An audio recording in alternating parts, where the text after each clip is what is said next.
రాష్ట్రంలోని పరిపాలన పిచ్చోడి చేతిలో రాయిలాగా మారిపోయింది. పరిపాలన మీద దృష్టి లేదు, పరిపాలన చేత కాదు, ప్రజలకిచ్చిన హామీలు నెరవేర్చే సత్తా లేదు. అసమర్థుడి జీవనయాత్రలాగా ఈ రెండేళ్లు ఏదో నెట్టుకుంటూ టైంపాస్ చేసుకుంటూ వచ్చినారు. ఒక్కొక్క రోజు ఒక్కొక్క డ్రామా. కొన్ని రోజులు కాళేశ్వరం పేరిట డ్రామా, కొన్ని రోజులు గొర్రెల స్కామ్ అని డ్రామా, కొన్ని రోజులు ఫార్ములా ఈ పేరిట డ్రామా, మరికొన్ని రోజులు ఫోన్ ట్యాపింగ్ అని చెప్పి డ్రామా. ఇవాళ ఒక బాధ ఎక్కడ అనిపిస్తుంది అంటే, చదువు, సంస్కారము, మర్యాద, హుందాతనం ఉన్న ఒక పార్టీ నాయకుడిగా నేను చేసే విజ్ఞప్తి, నేను చేసే ప్రార్థన ఏంటంటే, ఈ పుట్టిన మట్టి సాక్షిగా, అంతరాత్మ సాక్షిగా అక్రమ అనైతిక పనులు నేనెన్నడూ కూడా చేయలేదు అనే మాట స్పష్టంగా చెప్తా ఉన్నా. ఈ రెండేళ్లలో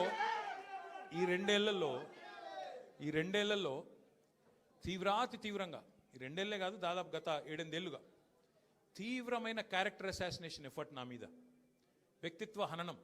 అంటే ఒక కుక్కను చంపే ముందు పిచ్చి కుక్కను ముద్రేయాలని ప్రయత్నం చేస్తారు కదా, నేనేదో డ్రగ్స్ తీసుకుంటానని, నాకేదో హీరోయిన్లతో సంబంధాలు ఉన్నాయని, లేని దిక్కుమాలిన వార్తలు రాసి నన్ను క్షోభకు గురి చేయడమే కాకుండా నా కుటుంబ సభ్యుల్ని, నా పిల్లల్ని, నా వాళ్ళు అనుకునే వాళ్ళందరినీ విపరీతమైన క్షోభకు గురి చేశారు. అయినా కూడా ఎన్నడూ బాధపడలేదు, బయటకు వచ్చి వేరే వాళ్ళలాగా దొంగ ఏడుపులు ఏడవలేదు. నేను నిబద్ధతతో పనిచేసిన నాయకుని కాబట్టి ఎవరికి భయపడకుండా 2 ఏళ్లుగా తలవంచకుండా పోరాటం చేస్తూ ఉన్నాను. ఇవాళ నేను ఏదో టెలిఫోన్ ట్యాపింగ్లో ఏదో విచారణ క్రమాన్ని పిలిచారు, బరాబర్ పోతాం, పోయి అడుగుతా. ఏమడుగుతా? ఏం తప్పు చేసింది మా ప్రభుత్వం అని అడుగుతా, ఎక్కడ తప్పు జరిగింది అని అడుగుతా. ఇవాళ వారు సమాధానాలు చెప్పాలి నాకు. గత 2 ఏళ్లుగా ఈ ఫోన్ ట్యాపింగ్ పేరిట ఒక డైలీ సీరియల్ మాదిరిగా, అంతులేని కథ మాదిరిగా లీకుల రూపంలో ఏదైతే మా వ్యక్తిత్వ హననం జరుగుతుందో దానికి బాధ్యులు ఎవరు అని అడుగుతా. ఎవరో హీరోయిన్ల ఫోన్లు ట్యాప్ అయినాయని మీరే ఒక 2 నెలలు నడిపిస్తారు డ్రామా. పోలీసు వాళ్ళు, కాంగ్రెస్ పార్టీ వాళ్ళు మీరే లీకులు ఇస్తారు, మీరే రాయిస్తారు, మీరే మళ్ళీ మీదికెళ్ళి మా వ్యక్తిత్వ హననం చేసే ప్రయత్నం చేస్తారు. ఇక వీళ్ళని బెదిరించిందట, వాళ్ళని బెదిరించిందట అని మీరే రాపిస్తారు 2 నెలలు. మళ్ళీ 3వ నెలలో మీరే రాపిస్తారు, ఏ హీరోయిన్ల ఫోన్ ట్యాప్ కాలేదు, ఎవరిది కాలేదు, అంతా బోగస్, ఇన్ని రోజులు మేము చెప్పిందంతా తూచ్ అని చెప్పి మళ్ళీ మీరే రాయిస్తారు. మరి నా పరువుకి, నా ప్రతిష్టకు కలిగిన నష్టానికి ఎవడు బాధ్యుడు? రేవంత్ రెడ్డి బాధ్యుడా? ఈ లీకులు ఇచ్చిన పోలీసు వాళ్ళు బాధ్యులా? రాసిన మీడియా వాళ్ళు బాధ్యులా? నేను అడుగుతా. అట్లా ఇంకో మాట కూడా నేను అడుగుతా. ఈరోజు ఇవాళ మీరు ఏ అధికారి అయినా, ఈ రాష్ట్రంలో పోలీస్ అధికారి ఈరోజు రాష్ట్రంలో ఫోన్లు ట్యాప్ జరగడం లేదు అని చెప్తాడా? ముందుకొచ్చి మీ కెమెరా ముందుకొచ్చి చెప్పే ఒక్క పోలీసోడు ఉన్నాడా? డీజీపీ శివధర్ రెడ్డి ముందుకు వస్తాడా? ఐజీ ఇంటెలిజెన్స్ ముందుకు వస్తాడా? కమిషనర్ సజ్జరాన్ ముందుకు వస్తాడా? వాళ్ళకి తెలుసు, పోలీసు వాళ్ళకు, భారతదేశంలో స్వాతంత్రం వచ్చిన తర్వాత ఆనాటి నుంచి ఈనాటి వరకు, నెహ్రూ గారి టైం నుంచి ఈరోజు మోడీ గారి టైం దాకా గూఢాచారి వ్యవస్థలు ఎప్పటికప్పుడు పనిచేస్తూనే ఉంటాయి. గూఢాచారి వ్యవస్థ ఎందుకు పనిచేస్తుంది? పోలీస్ నిఘా వ్యవస్థ ఎందుకు పనిచేస్తుంది? ఎవరన్నా ప్రభుత్వాలను అస్థిరపరిచే కుట్ర చేసినా, దేశంలో శాంతి భద్రతల సమస్య తలెత్తే విధంగా వ్యవహారం చేసినా, లా అండ్ ఆర్డర్ ఇష్యూ వచ్చే విధంగా ఏమైనా అపభ్రష్టపు పనులు చేసినా వాటిని నిరోధించడానికి డెఫినెట్గా పోలీస్ వ్యవస్థ తన పని తాను చేసుకుంటూ పోతుంది.